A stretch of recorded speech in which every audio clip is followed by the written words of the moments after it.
तो यहाँ पे देखिए क्वेश्चन दे रखा है।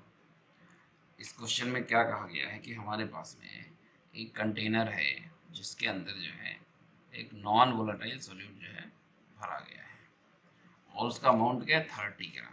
तो यहाँ पे क्या हो गया हमारा 30 gram of non volatile solute, ठीक है। और उसी में वाटर भी भरा गया है जिसका अमाउंट कितना है 90 है। तो 90 ग्राम वाटर, ओके। अब इनकी प्रेजेंस की वजह से यानी कि वाटर की प्रेजेंस की वजह से यहाँ पे जो वेपर प्रेशर क्रिएट हो रहा है ना, यहाँ तो हमारा लेवल हो गया वाटर का और सॉल्यूट उसके अंदर मिल है। फिर ये हमारा जो वेपर्स हैं इनकी वजह से जो प्रेशर क्रिएट हो रहा है वो दे रखा है कितना हमारा 2.8 पास्कल है, 2.8 किलो पास्कल है ना, किलो पास्कल। उसके बाद में कंडीशन चेंज की गई है, कहा गया है कि इसी में जो है वाटर का एक्स्ट्रा अमाउंट ऐड कर दिया है कितना 18 ग्राम। तो 18 ग्राम वाटर जो है इसमें ऐड कर दिया गया है इसके अंदर में। तो वाटर का अमाउंट जो है हमारा बढ़ जाएगा, है ना। तो वाटर का अमाउंट कितना हो गया फिर, अभी 90 ग्राम था, अब ये हो जाता है हमारा 108 ग्राम, है ना। और नॉन वोलेटाइल सॉल्यूट तो उतना ही रहेगा, है ना, 30 ग्राम तो 30 ग्राम ही रहेगा सॉल्यूट जो हमारा है ना। और जो वेपर प्रेशर है वो तो चेंज आएगा ही ऑफ कोर्स उसमें, क्योंकि वाटर का अमाउंट चेंज हो रहा है, तो वो हो जाता है हमारा 2.9 किलो पास्कल, ठीक। तो दो बातें पूछी जा रही हैं, ये तो हमारा हो गया क्वेश्चन की जो कंडीशन है वो क्वेश्चन में ये कहा गया है। अब पहली बात पूछी गई है कि जो हमारा सोल्यूट है उसका मोलर मास या फिर मोलिकुलर मास निकालिए। दूसरी बात जो हमारा वाटर है उसका वेपर प्रेशर निकालिए, यानी कि जो वाटर हमारा प्योर है उसका हमें निकालना है, प्योर वाटर का वेपर प्रेशर निकालना है, ठीक। तो देखिए पहली बात तो हमें इसमें फॉर्मूला कौन सा यूज़ करें। तो आपको यहाँ पे थोड़ा सा क्लियर हो सकता है कि हमारे पास में सॉल्वेंट था यानी कि वाटर था, पहले उसमें सोल्यूट ऐड किया गया होगा, तो वेपर प्रेशर में कुछ कमी आई होगी, है ना। और आपको यहाँ पे दिखाई भी दे रहा है कि जब एक्स्ट्रा अमाउंट हम वाटर का ऐड कर रहे हैं तो कुछ वेपर प्रेशर में चेंज आ रहा है ना। तो हम रिलेटिव लोअरिंग वेपर प्रेशर का फॉर्मूला यूज़ कर सकते हैं ना, ये सब क्लू को देखते हुए। तो हम क्या लिखेंगे कि P not minus P S जो हमारा फॉर्मूला है relative lowering in vapour pressure का, है ना। तो ये हमारा जो है फॉर्मूला हो जाता है, हाँ। ये हमारा क्या है, mass of solute, molar mass of solute, ये है हमारा मोलर मास ऑफ सॉल्वेंट और ये हमारा मास ऑफ सॉल्वेंट, ठीक है। तो ये फॉर्मूला हम लोगों ने डिस्कस किया था। एक और इसका ऑल्टरनेटिव फॉर्मूला होता है, ठीक है ना। तो वो ये होता है P not minus P S upon P S is equal to W upon M divide by capital M upon capital W. तो यहाँ पी नॉट की जगह पे पी एस आ गया, बाकी सारा चेंज जो है सेम ही रहा है। तो इसका डेरिवेशन कल हम आपको जो है क्लास में डिस्कस करेंगे, ये फॉर्मूला कहाँ से आया है, ओके। अभी हम आगे आगे देख लेते हैं। तो यहाँ पे जो है वैल्यूज़ रखी जाए, पहली कंडीशन की वैल्यूज़ पहले रखा जाए। तो पी नॉट तो पता नहीं है ना, प्योर वाटर का निकालना ही है हमें, तो पी नॉट इशू करेंगे। पी एस यानी कि पहली कंडीशन में जो सोल्यूशन का वेपर प्रेशर था वो क्या था, यानी कि 2.8 है। तो यहाँ पे आप 2.8 लिख लीजिए अपॉन 2.8, ठीक है, इज इक्वल टू डब्ल्यू यानी कि मास ऑफ सोल्यूट। तो सोल्यूट का मास जो है 30 है, ठीक, अपॉन मोलर मास पता करना है तो M multiplied by molar mass of solvent यानी कि वाटर यानी कि 18 है ना, और मास ऑफ वाटर यानी कि पहले 90 ग्राम था, इक्वेशन 1, ठीक।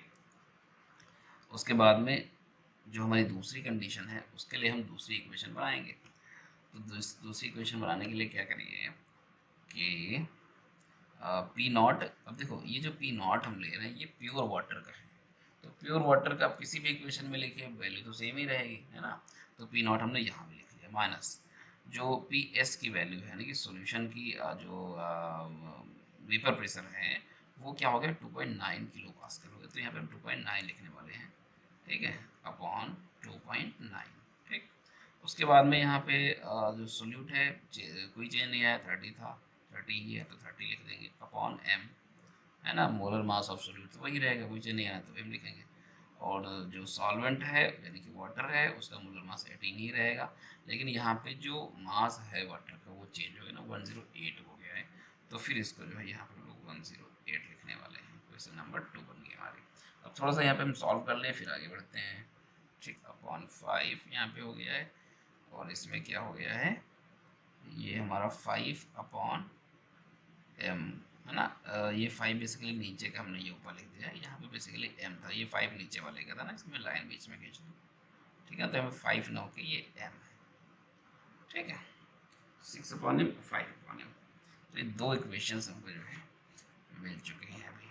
ठीक है, तो इन इक्वेशन को थोड़ा और सिंप्लीफाई करके तो हम आगे बढ़े और इसको जो है फिर से इक्वेशन को हम लिख लें तो हम ऐसे लिख सकते हैं, ज़्यादा आराम से ताकि सॉल्व हो सके।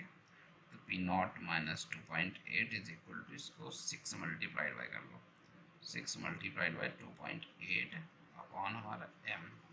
अब इसको इक्वेशन अभी आसानी से थोड़ा हो सकती है।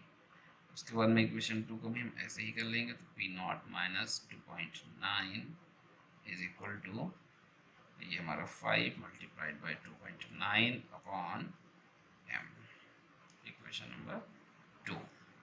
ठीक है, अब इन दो इक्वेशन को हमें जो है सॉल्व करके यहाँ पे m की वैल्यू निकालनी है। तो बहुत सारे मेथड होते हैं, मैं कोई एक मेथड इस्तेमाल कर रहा हूँ, आपको इसमें कोई ईजी मेथड आपको मिलता है तो इस्तेमाल कर लीजिए। तो फिलहाल हम यहाँ पे सब्सट्रैक्शन करके कर रहे हैं, है ना। तो इक्वेशन 2 माइनस इक्वेशन 1, ठीक। तो इक्वेशन 2 माइनस इक्वेशन 1 जब हम करेंगे तो हमें क्या मिलेगा, पी नॉट, ठीक है, माइनस 2.9, ठीक, माइनस पी नॉट और ये प्लस का हो जाएगा तो 2.8, ठीक, इक्वल टू, तो ये हो जाता है हमारा, इसको मल्टीप्लाई करके कर लेता हूँ, तो ऑन एम। ठीक है, तो ये हमारे पास में वैल्यूज आई, तो ये पी नॉट तो हो गए हमारे पास में कैंसिल आउट। ठीक, तो ये बचा हमारा माइनस का 2.9 और प्लस का 2.8। तो ये फाइनली हमें जो मिलेगा वो मिलेगा माइनस का 0.1, है ना। तो फिर जो है आगे हम लोग बढ़ेंगे तो 14.5 माइनस 16.8 अपॉन एम। ठीक है, मैं एक लाइन खींच दूँ, ओके, मिक्स ना होने पाए, क्लियर है। तो फिर जो है इसको मैं दूसरे पेज पे ही करता हूँ।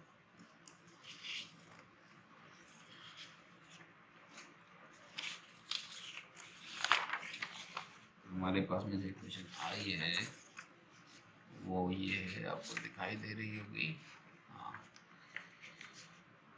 तो ये, तो इसको फिर जो है सॉल्व करेंगे थोड़ा सा हम लोग, और हमें जो मिलेगा ये हो जाएगा हमारा माइनस 0.1 इज इक्वल टू, ये माइनस में ही वैल्यू आएगी, तो ये क्या है हमारा यहाँ पे 2.3 है ना, तो 2.3 अपॉन एम, ये भी माइनस में ही है तो minus minus cancel out, M is equal to क्या हो जाएगा 2.3 अपॉन 0.1, है ना। तो ये ऐसे है ना, तो हमारा 23 मोलर मास आ जाएगा। तो यानी कि ये क्या हो गया, मोलर मास ऑफ क्या, नॉन वोलाटाइल सॉल्यूट का ये हमें मिल जाता है मोलर मास। यानी कि हमारा जो सेकेंड वाला क्वेश्चन था वो जो है ये हमें मिल गया है। अब फर्स्ट वाले क्वेश्चन में क्या कहा गया था, तो हाँ ये फर्स्ट वाला था, है ना, ये सेकेंड वाला नहीं, ये फर्स्ट वाला था। सेकेंड वाले में वेपर प्रेशर हमको निकालना है ना। तो वेपर प्रेशर ऑफ वाटर, अब ये सेकेंड वाले क्वेश्चन में हमें वेपर प्रेशर निकालना है। तो वेपर प्रेशर ऑफ वाटर निकालने के लिए हम क्या कर सकते हैं, यहाँ पे हमने दो इक्वेशन बनाई थी, ठीक है, इनमें से कोई सी भी इक्वेशन हम उठा लें, ठीक है, और मान लीजिए हमने ये उठा लिया, इसमें m की वैल्यू तो हमको पता चल ही चुकी है, m की वैल्यू हम यहाँ पे रख देंगे और पूरा प्रॉपर सॉल्व करेंगे इसको, फिर हमें पी नॉट की वैल्यू मिल जाएगी, है ना। तो कोई सी भी इक्वेशन दोनों में से कोई सी भी आप उठा सकते हैं। तो यहाँ पे आप ऐसा कीजिए, इसको P not minus 2.8 is equal to, इसको जो हमने मल्टीप्लाई किया था तो हमें, ठीक, तो फिर जो है क्या करो, इसको इधर ले आइए, तो P not is equal to 14.5 upon 23 और ये माइनस का हो जाएगा प्लस में, प्लस 22.8, है ना। तो फिर जो है इसको क्या करिए 14.5 और प्लस और ये 2.8 मल्टीप्लाइड बाई 23 अपॉन 23, ठीक है। तो इसको 14.5